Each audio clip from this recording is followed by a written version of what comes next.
Hi everyone, welcome to the channel. I am here today to discuss the most talked about role that's being discussed in the AI world, which is Forward Deployed Engineer, FDE. And many of you must be thinking that what is this and how is it different from a system engineer or a consultant who are embedded in professional services sites or in a consulting firm that you we used to have. So let me decipher the role a bit. So who is a forward deployed engineer? To understand this and get into the technicalities of the role, let's take a step back and try and understand what happened.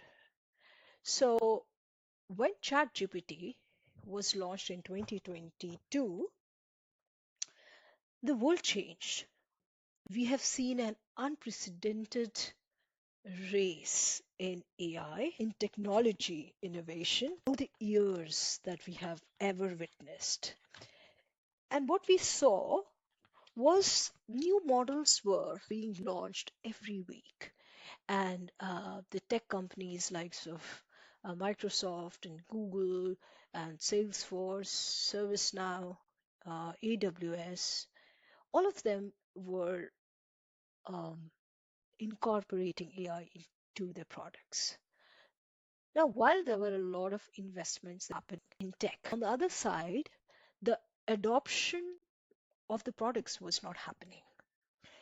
So eventually, what started to happen was a huge gap between the creation and the adoption. And how does tech companies benefit uh, with their uh, products? It is not just by selling their licenses. You see, it is today most of it is subscription based. So unlike earlier times where if your product is sold and the company really makes money, that's not happening today.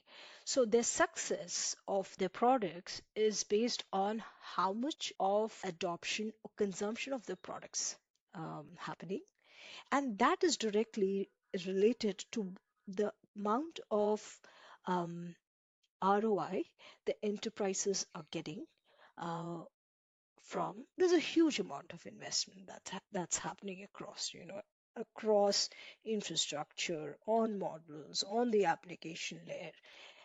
However, over the years, it has been found by MIT research report that only 5% of it has reached production and has really created value, which means that 95% of it has failed.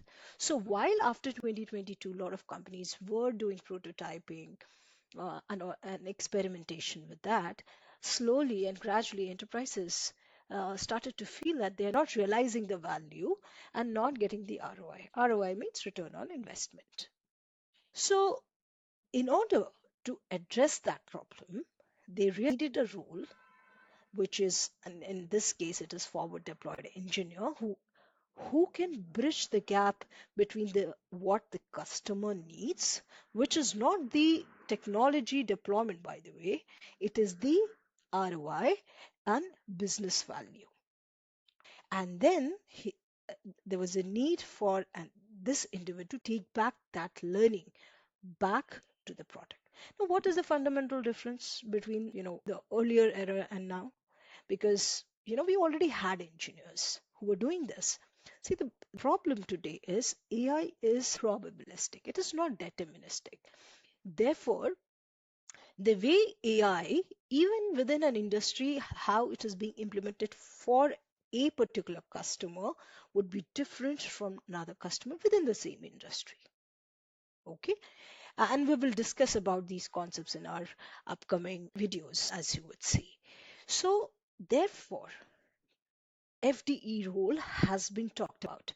There is a 9 billion investment commitment into this embedded engineer in just 10 weeks.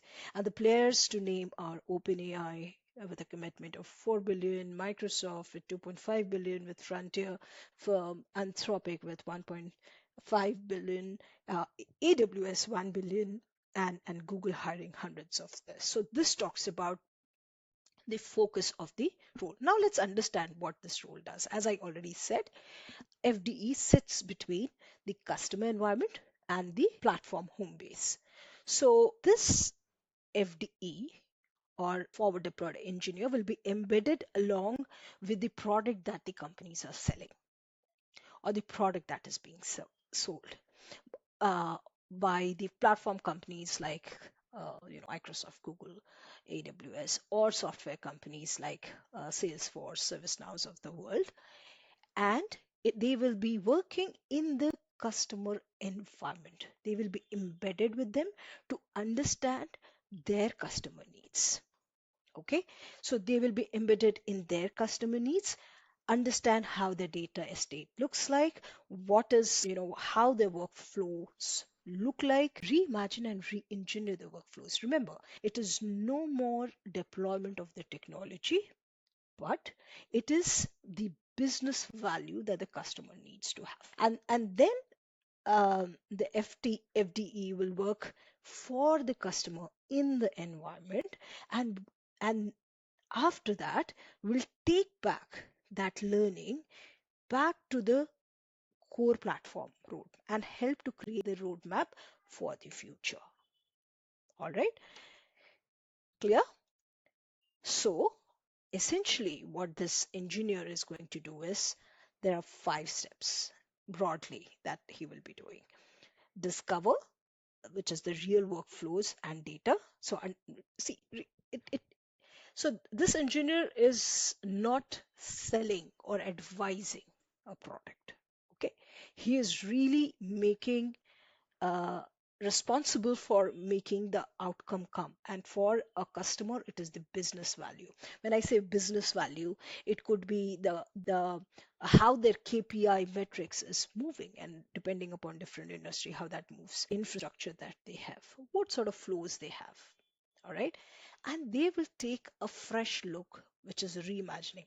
Now, to reimagine a workflow, this engineer, it's not sufficient that this engineer is just technically um, sound.